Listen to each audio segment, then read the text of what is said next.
మళ్ళీ మా ఇంటికి మా అమ్మ వచ్చిందో ఎందుకు ఇలా సంతోషపడుతున్నా అనుకుంటున్నారా? లాంగ్ డిస్టెన్స్ ఉన్న వాళ్ళకి మాత్రమే తెలుస్తుంది పేరెంట్స్ మన ఇంటికి వస్తే ఆ ఫీలింగ్ ఎలా ఉంటుంది అనేది. మా డాడీకి వీలవ్వక రాలేదు, లేదంటే మా డాడీ కూడా వస్తే ఇంకా హ్యాపీగా ఫీల్ అయ్యేదాన్ని. ఇప్పుడైతే మా మమ్మీ మా చెల్లి వాళ్ళ అబ్బాయిని తీసుకొని మాత్రమే వచ్చింది. రాగానే ఏం చేస్తున్నావు ఏంటి అని అడిగే ఒకే ఒక పర్సన్, మనం ఎలా ఉన్నాం, మనం ఏం చేస్తున్నాం, ఎలా తింటున్నామా లేదా అని మన గురించి మాత్రమే అడిగే పర్సన్ ఎవరైనా ఉన్నారంటే అది మన అమ్మ మాత్రమే. ఈ లియోగాడు అయితే చిన్నప్పుడు తెచ్చినప్పుడు చిన్నగా ఉన్నాడు, ఇప్పుడు చూడు ఎంత పెద్దగా అయిపోయాడా అని మా అమ్మ చూసుకొని మురిసిపోతుంది అనమాట. ఆ తర్వాత లాస్ట్ మా దీక్ష వచ్చింది. మా దీక్ష వచ్చినప్పుడు దాక్కొని సర్ప్రైజ్ చేసిందనమాట. ఆ ఫీలింగ్ అసలు హార్ట్ టచింగ్గా అనిపించింది నాకైతే. ఫస్ట్ మన గురించి ఆలోచిస్తారు, తర్వాత కొన్ని రోజులకి మనం పనికిరం వాళ్ళకి.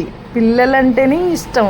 అసలు మనకి ఇక్కడ దొరికే వస్తువులు కూడా వాళ్ళు అక్కడి నుంచి ఏదో అపురూపంగా పట్టుకొస్తారు. ఇవైతే తాటిగారలు, తాటిబూరలు, ఇవైతే మనకి ఇక్కడ దొరకవు. ప్లస్ ఏంటంటే ఈ సీజన్లోనే ఉంటాయి కాబట్టి వచ్చినప్పుడు కంపల్సరీ తీసుకొస్తారు. ఎవరో వచ్చినప్పుడు మా అమ్మకు బాగాలేదంటే అవి తీసుకొచ్చారంట. అవి కూడా పొట్లం కట్టుకొని దోసలు ఇంకా మరమరాలు మా పెద్దమ్మ వాళ్ళు తీసుకొచ్చారు.